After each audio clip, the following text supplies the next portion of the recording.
treteiras e treteiros desse meu Brasil, começamos mais um episódio Quarentenadas do Namastreta Podcast e tudo indica que será um dos últimos, porque afinal de contas, o mantra que escutamos falar por aí, que está na boca do povo, é o tal do novo normal.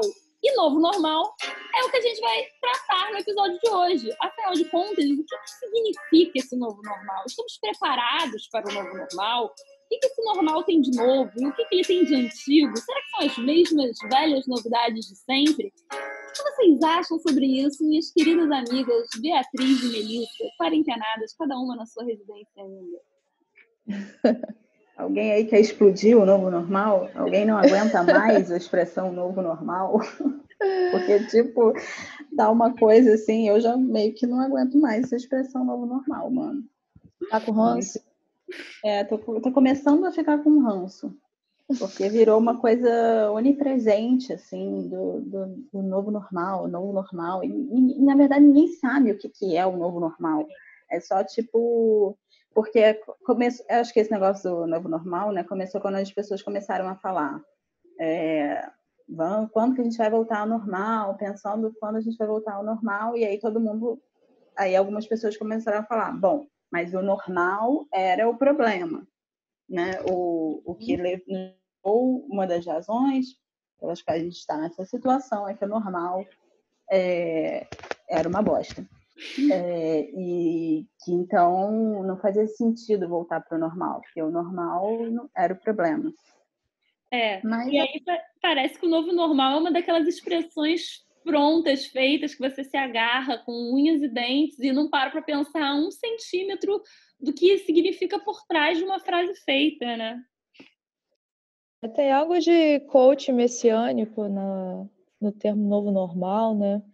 Como se houvesse um normal agradável, coisa que é um tanto questionável, como se pudesse vir algo de realmente novo e transformador, né?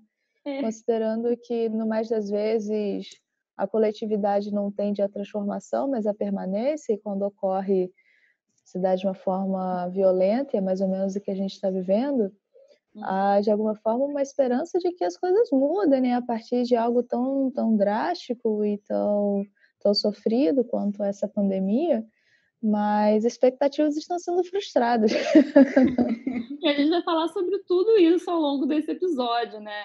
Para começo de conversa, que raios é normal, né? Tipo, esse conceito de normal por si só já me irrita muito, porque é de um, não sei, até de um egocentrismo, assim, de achar que as suas experiências e as suas visões são balizadoras para toda a humanidade. Porque, deixa eu te contar, não são.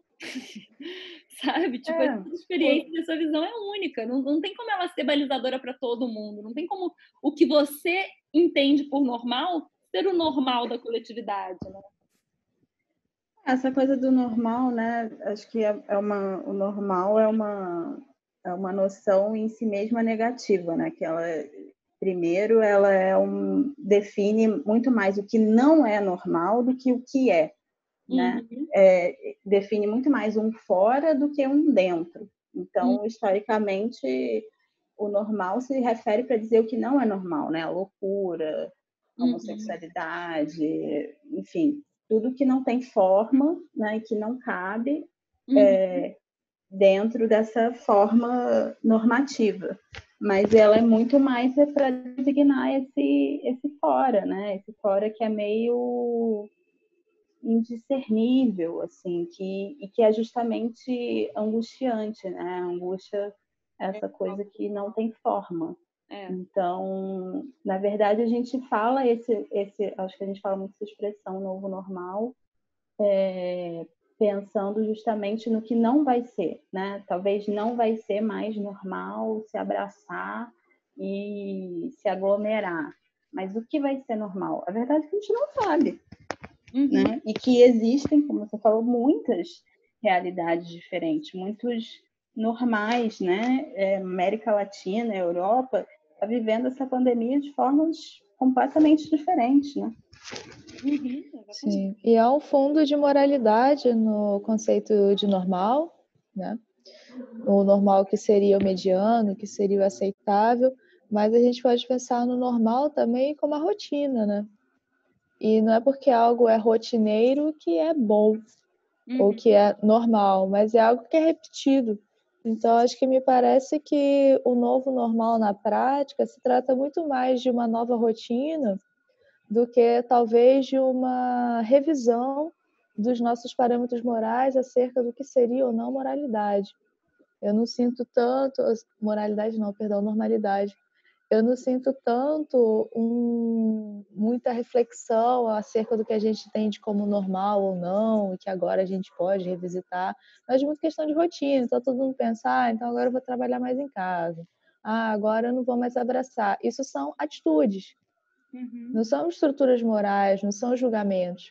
A gente está pensando o que a gente vai fazer, de uma forma meio maquineísta, né? O que a gente vai fazer agora? Não o que a gente pode revisar a partir disso. Né? Eu acho perfeito. E aí, unindo as duas colocações que vocês fizeram, né?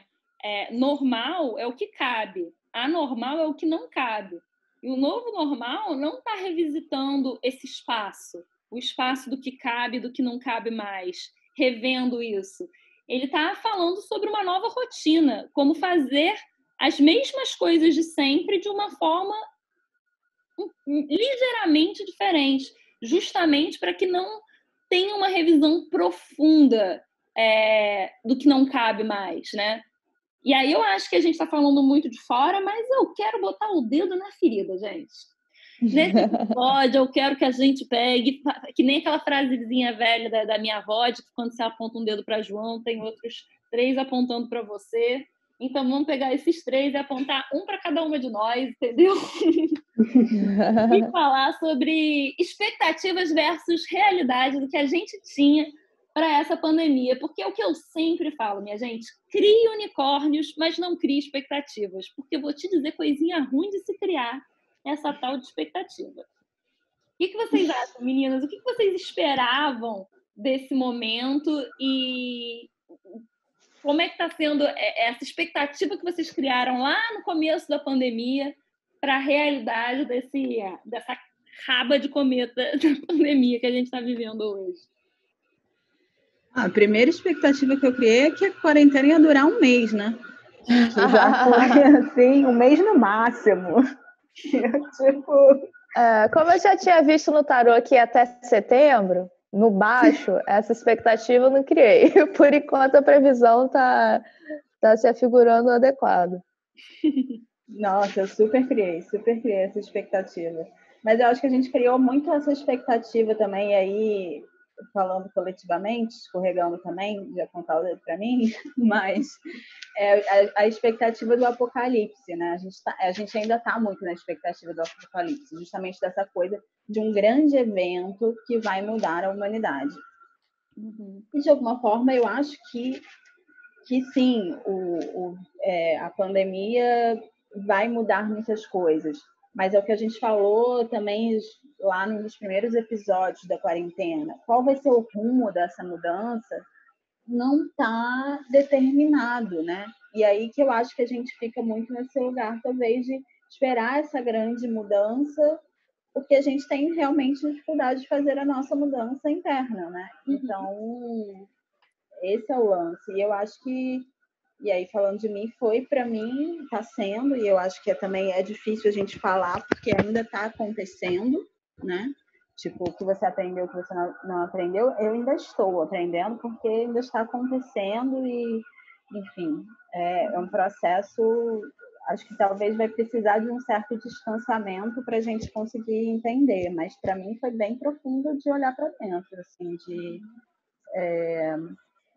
olha, eu digo até que eu acelerei aí uns meses de terapia, sinceramente, porque tive que encarar umas paradas aí que se não fosse a pandemia, eu não ia encarar, ia demorar mais. Então, realmente teve esse processo, essa coisa da aceleração que você estava falando também, né? Eu acho que acelerou meus processos internos também. Sim. Você falou... Ui, perdão, Carol. Não, pode falar, amiga, depois eu falo. Não, eu ia, na verdade, destacar mais uma coisa que a Bia ia falar antes de trazer minha confissão. Eu estou pensando aqui até que ponto eu posso falar o que está acontecendo.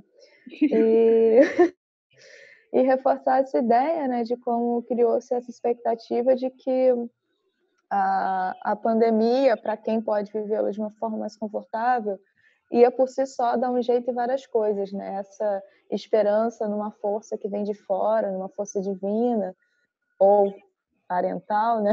Para trazer algo mais próximo, que vai dar um jeito nas coisas para a gente e a gente sabe que não é assim que funciona, né? Eu acho que a minha maior expectativa frustrada foi essa ideia um pouco inocente de acender uma chama da empatia coletiva, sabe? De uma sensação de estamos todos no mesmo barco, de que não podemos não podemos ignorar que as nossas ações têm um efeito coletivo, assim como o coletivo tem um efeito na nossa vida privada, sabe? Achei que toda essa situação fosse despertar. Obviamente que não pensei que seria uma unanimidade assim no mundo, mas achei que isso ia despertar essa sensação mais vívida assim numa parte grande das pessoas e que isso ia ser um sentimento bem revolucionário. O que eu acho que aconteceu, mas eu acho que a proporção foi muito menor do que aconteceu em alguma medida, amiga. Eu também acho que aconteceu em alguma medida, mas eu acho que eu estava ali sonhando alto, estavam deixando a gente sonhar, já diria a figurinha do Ronaldinho, entendeu? Tava querendo mais, né? Tava querendo mais. Eu acho que acho que é aquela coisa que a gente espera que vai ser a grande revolução, né? Eles esperam que o mundo inteiro talvez entrasse nessa coisa dessa empatia. E, na verdade, esses processos são muito díspares, né? Eu acho que isso aconteceu, sim, em alguma medida. Né? Muitas pessoas doando, muitas pessoas, né, se engajando em ajudar quem está mais vulnerável nesse período, né? Mas isso não é um sentimento que toma conta, de repente, do mundo inteiro e, né, é mais fragmentado, né? Com certeza, não, e até em movimentos sociais mesmo, né? Uma coisa que foi muito positiva foi a participação, o engajamento de pessoas brancas no movimento Vidas Negras Importam, sabe? Que foi substancial, uma coisa que a gente não via quantitativamente acontecendo antes. A gente está vendo também surgir o movimento do He4She de novo, né? Dos homens se empenhando mais para fazer parte dessa revolução feminista, né? De rever coletivamente a masculinidade tóxica, que não é contra a masculinidade, é a maneira que faz mal, inclusive para os homens também. Então, de alguma forma, até o que não diz respeito diretamente ao corona e a essa crise pandêmica, eu acho que sim, de alguma forma, esse sentimento de empatia e de que as nossas ações têm efeito coletivo apareceram de alguma forma. Só não foi uma mudança tão radical, porque somos um planeta inteiro, né? Mudanças radicais, só chuva de meteoro mesmo, né, gente? Mas eu gosto de lembrar isso, que ainda estamos no processo, entendeu? A gente ainda está no olho do furacão. Então, acho que isso só com um distanciamento histórico para a gente entender o tamanho dessa mudança, cara. Porque acho que ainda muita água vai rolar ainda. Exatamente. E a gente não só está vivendo o rolê, como existem vários rolês, né? Então a gente está vivendo um rolê privilegiado de ficar em casa, de ter conseguido de alguma forma estar adaptando o trabalho a essa nova realidade, mas tem vários outros rolês muito mais complexos e outros até melhores do que o nosso, né? Pessoas enriquecendo, agora criando suas fábricas de máscaras e de pijamas. Então, enfim, mas eu particularmente não criei grandes expectativas acerca da humanidade.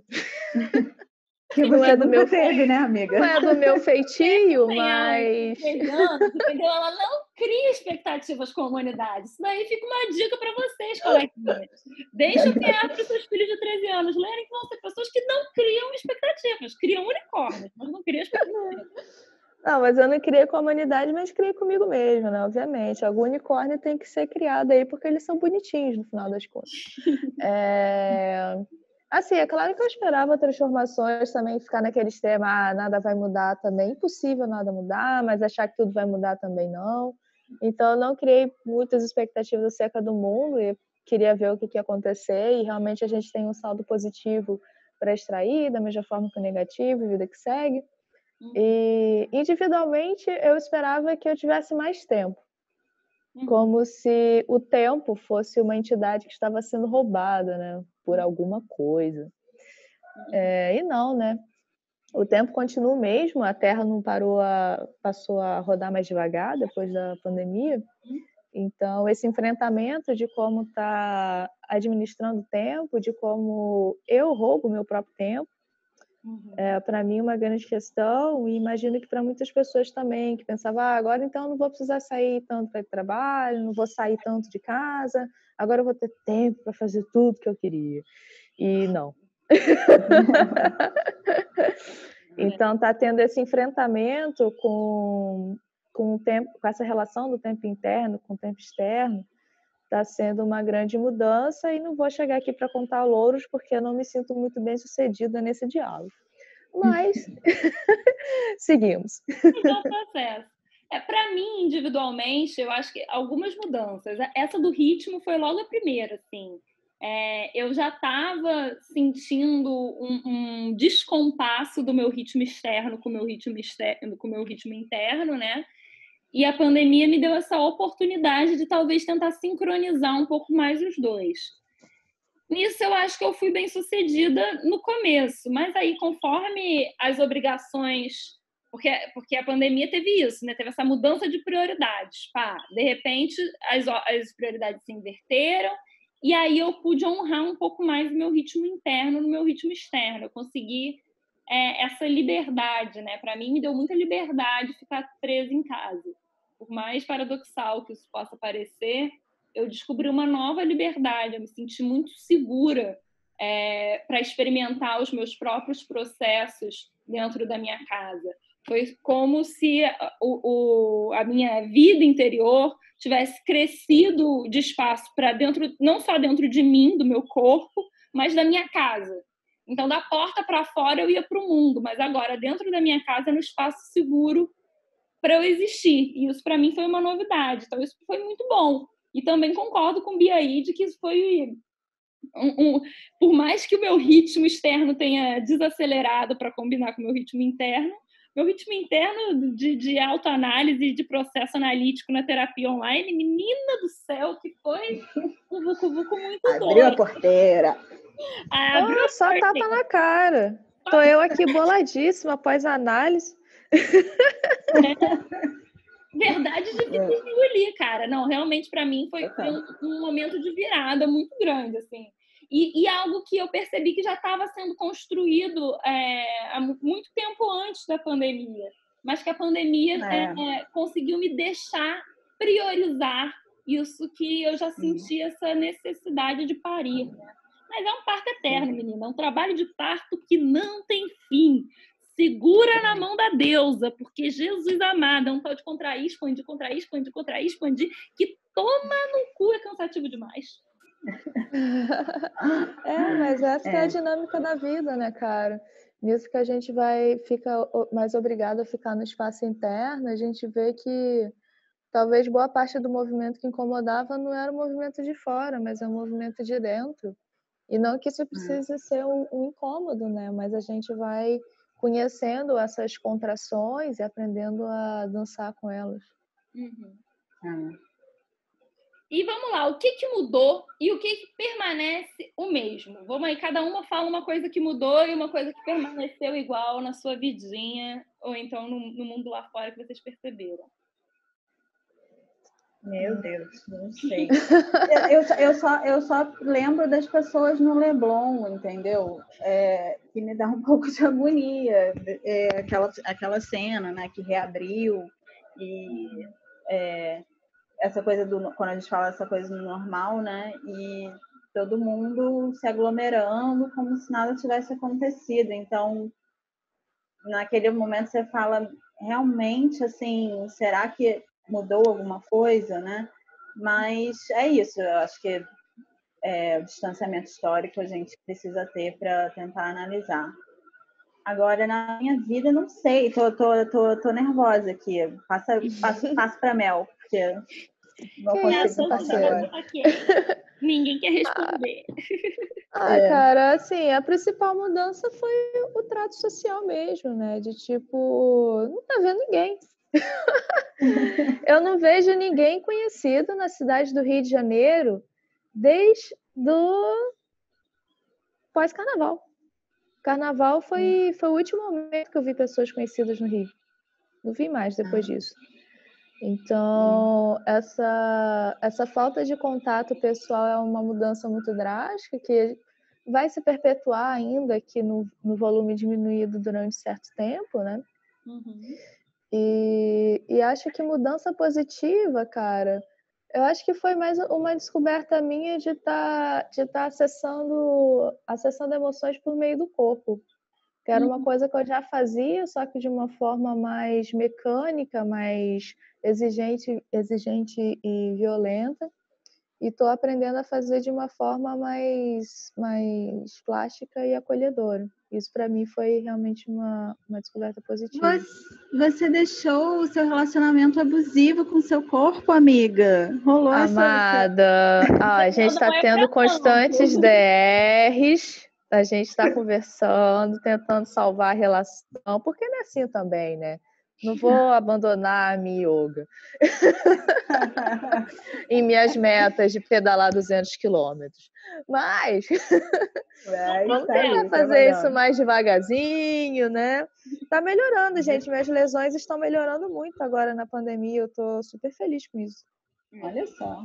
Maravilhoso. Palminhas. Para mim, o que mudou muito foi que com a questão do isolamento, eu consegui não ficar tão ansiosa em ter resultados. Que essa é a grande fonte da minha ansiedade, sabe? Eu quero resultados. Sabe?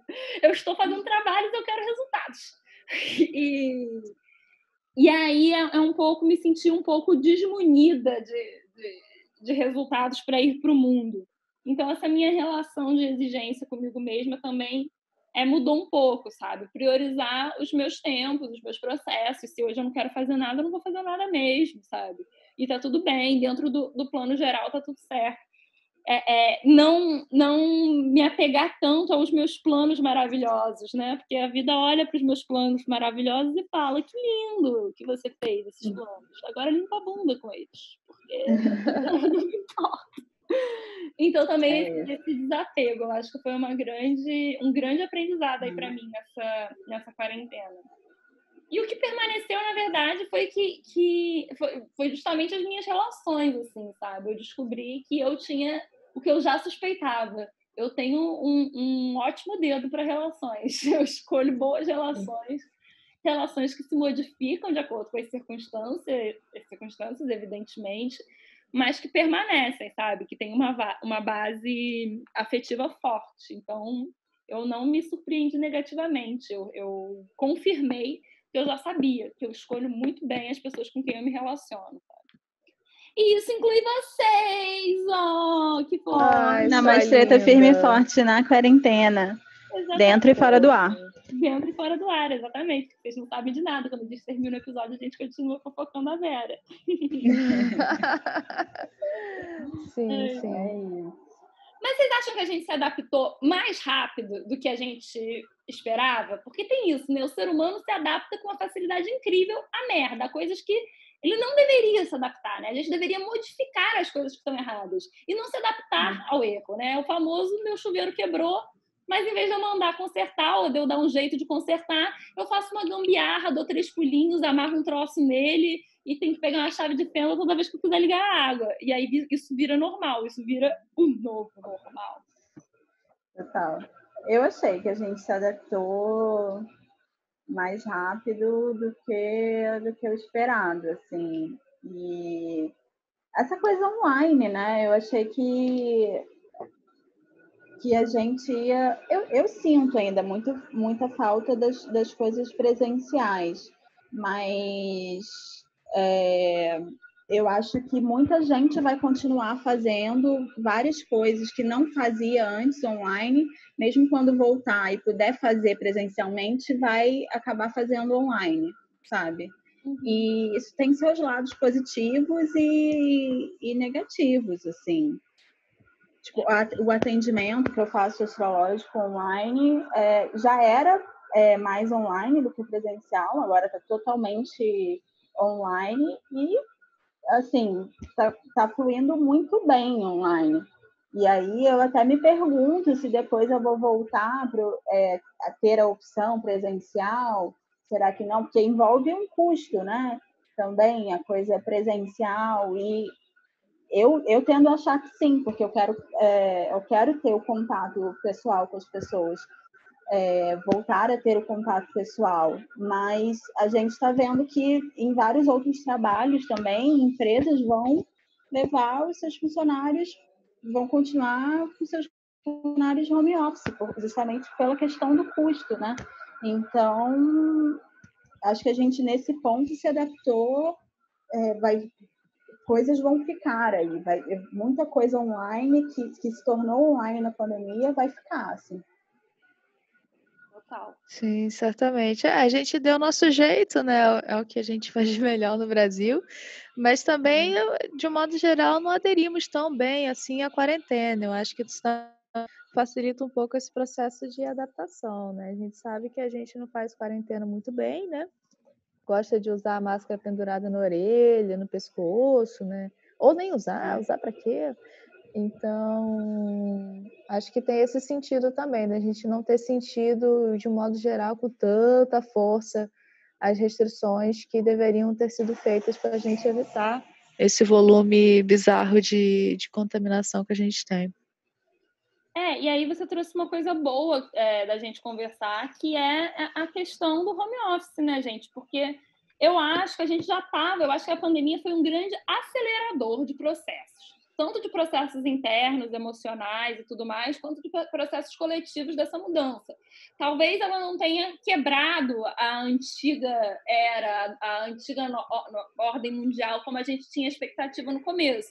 Mas, sem dúvida nenhuma, alguns processos de transição foram acelerados por ela.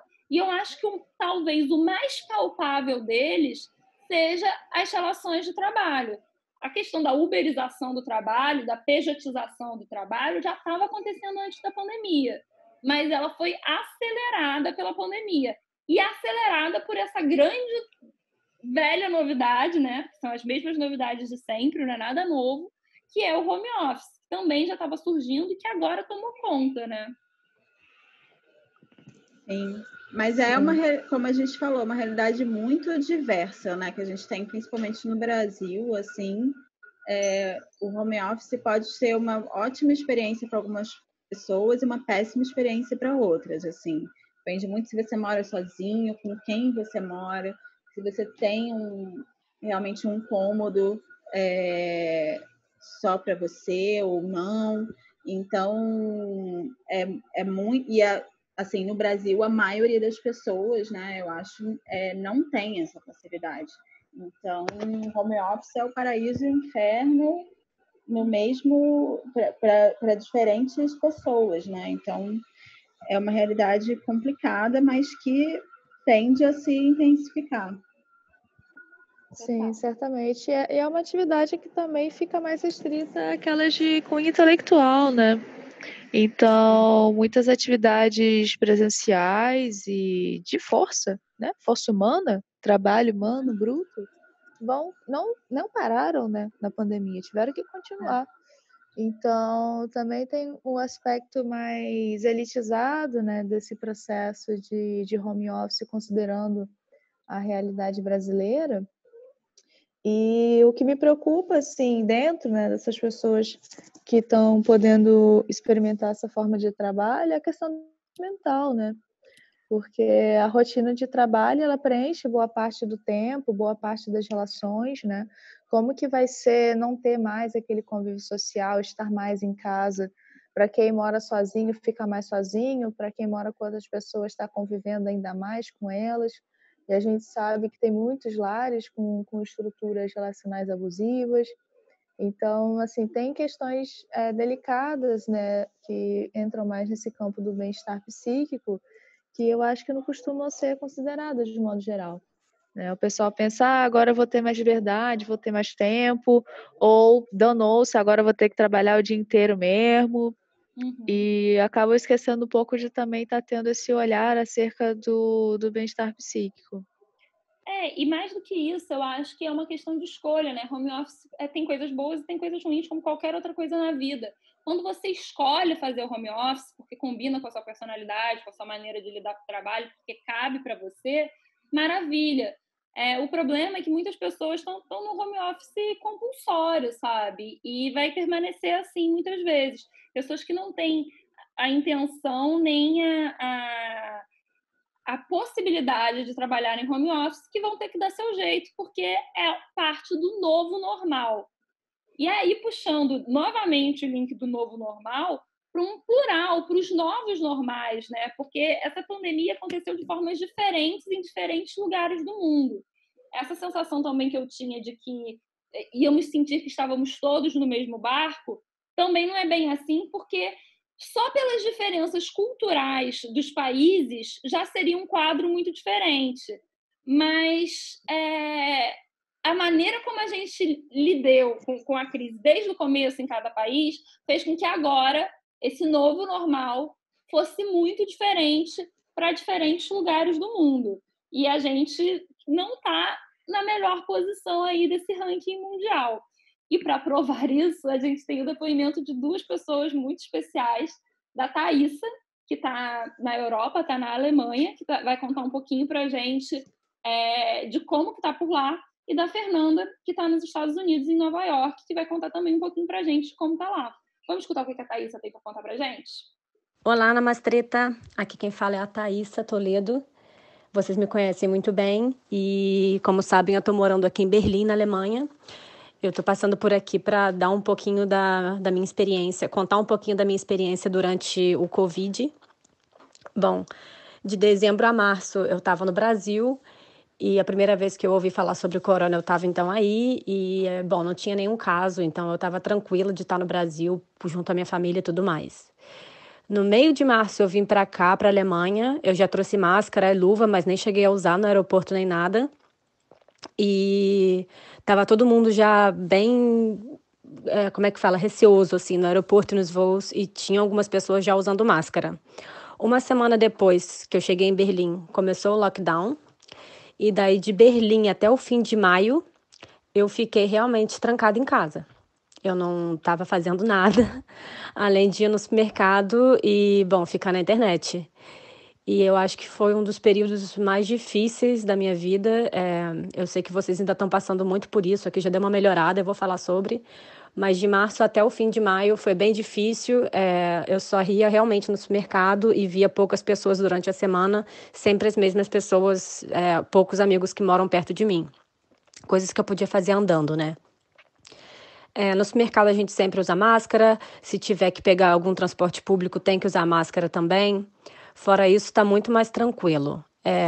No começo de junho, os bares abriram até 10, 11 horas da noite. E, bom, os restaurantes também. E agora a vida está bem normal por aqui. Assim, tá todo mundo realmente na rua, é verão, ninguém usa máscara, ninguém reclama, ninguém fala muito sobre corona, na verdade. Virou até um pouco piada, mas está bem tranquilo, assim. Não é a vida como era antigamente, mas também não é a vida como foi de março até maio. Eu tenho saído durante os fins de semana, eu vejo meus amigos, eu tenho feito muito mais coisa e tenho ido ao escritório trabalhar 1, 2 vezes por semana. Então, home office ainda é muito importante e até porque para evitar aglomeração dentro de um lugar fechado. Mas o que eu posso contar? Eu tive na Itália na semana passada, e lá eu tive em Milão e lá está muito pior, na verdade. As pessoas ainda estão com um pouco de medo e todo mundo usa máscara na rua, você não pode estar em lugar nenhum sem máscara.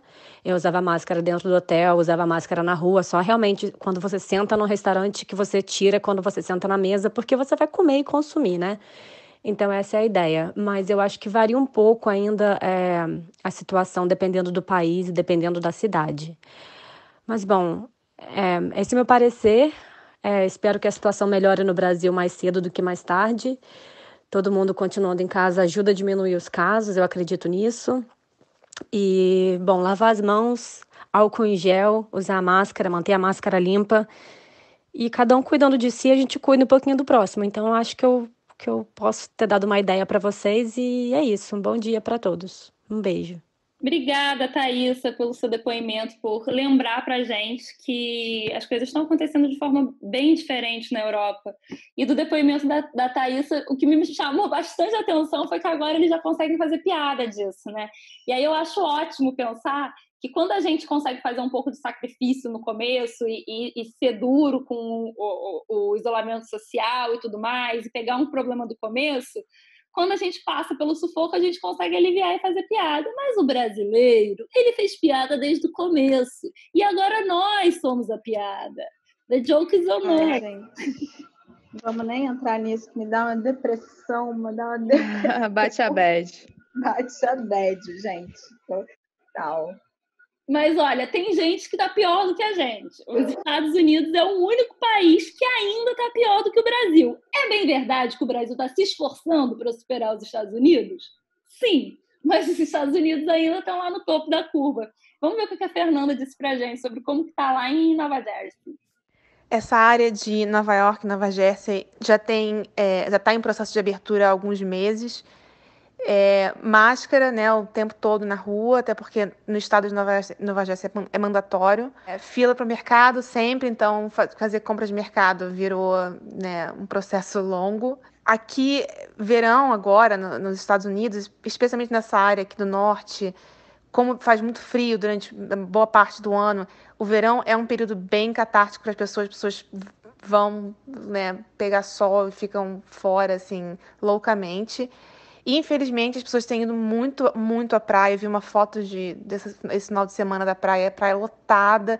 Os policiais até tiveram que fechar a praia por um tempo, porque tinha muita gente, um absurdo. E eu acho que as pessoas querem ter um bom verão. Foram meses de muito estresse e agora é a época que todo mundo sai de férias e tenta realmente... Eu acho que, especialmente pelo estresse dos últimos meses, esse verão tem um significado muito importante. E, infelizmente, eu acho que as pessoas não estão sabendo lidar tanto assim com essa época do ano e estão realmente se aglomerando. Mas, por enquanto, enfim, os casos não estão subindo muito e a gente está numa situação bem melhor do que as outras partes do país. Então, tem também uma sensação de dever cumprido, né? No início a gente teve um grande sacrifício e agora a gente colhe os frutos, né, do sacrifício inicial que a gente fez. Mas, enfim, a gente sabe que tem um longo caminho e não é nada garantido até a gente ter se tiver uma solução para essa pandemia. Obrigada, Fernanda, por compartilhar com a gente mais uma vez como que passar pelo grande inverno, como se deve, faz com que o verão chegue de uma forma mais positiva para todos nós, né? Mas é isso, né, gente? Só acaba quando termina. E, infelizmente, ainda não acabou. Eu acho que a gente tem que lembrar disso. E dos novos normais, né? Na verdade, não existe uma nova maneira de existir. As coisas ainda estão se colocando, né? Processos ainda estão encerrando e vão continuar se encerrando mesmo depois que a pandemia acabar, seja lá como isso for, e novos processos vão começar também aos poucos, né? E alguns vão vingar, outros não. O futuro a Deus pertence, só acaba quando termina, né? É um pouco isso. Muita água vai passar por debaixo dessa ponte ainda. Muita água vai passar. Ardemos. Muita coisa para processar, jovens. Pois eu não sei nem qual que vai ser o estandarte final disso aí, né? Quando a gente tiver uma vacina, quando a gente real oficial adquirir a tal imunidade do rebanho, who knows, né? A vacina está aí acontecendo, mas a gente tem que lembrar que nunca antes na história desse planeta se criou uma vacina tão rápida, né? Não temos nenhuma perspectiva de que elas vão funcionar, como que elas vão funcionar, enfim. Aguarde para os próximos episódios. A gente está andando numa neblina, assim, eu sinto isso, que realmente a gente não consegue enxergar o que está à frente. Eu acho que nessas horas é acionar uma bússola interna realmente e se voltar para dentro. Não tem outro jeito, em tentar encontrar a direção mais internamente mesmo, né? Não ficar esperando talvez tantos sinais externos de qual vai ser a direção e tentar se voltar para essa bússola interna mesmo. Não tem jeito. Total. Eu acho que o que a gente Sim. pode tirar disso daí é realmente deixar o nosso processo interno guiar como a gente se coloca no mundo. E lembrar disso, né? Que cada um é um, cada processo é um processo. Então, se alguém já se sente pronto para começar essa retomada, primeiro você tem que pensar no coletivo, né? De que o seu movimento vai alterar o movimento coletivo. Mas ok você começar a se recolocar. Assim como tá ok você ficar quietinho mais tempo, você precisar de mais tempo para assimilar tudo isso que está acontecendo. Ser guiado pelo seu processo pessoal, eu acho que é uma lição que a gente pode tirar disso tudo, né? É isso. É um processo de reflexão, mas vai dar tudo certo, gente. Ou não também. O que tiver que ser, será. Tudo certo não vai dar, mas também não vai dar tudo errado, né? As coisas vão acontecer. Eu não sei se as coisas ainda vão mudar muito, se vai chegar aí uma próxima bomba apocalíptica, provavelmente política e econômica, ou se as coisas vão voltar cada vez mais a essa nova normalidade. Não sei o que as cartas dizem, o que os astros dizem. Não lo sei, não tenho respostas. Mas acho que a vida continua porque a vida nunca parou.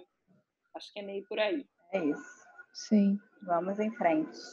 Então vamos em frente. Obrigada a você que ficou até aqui escutando as nossas lamúrias e sacações e revoltas sobre o novo normal e essa vida que segue, porque nunca parou de acontecer. E o Ana Mais Treta também continua. Semana que vem a gente continua conversando sobre mais papos a Lucy Crazy de luz e sombra, coletivo e pessoal. Beijos de luz. Um finastê. Beijos.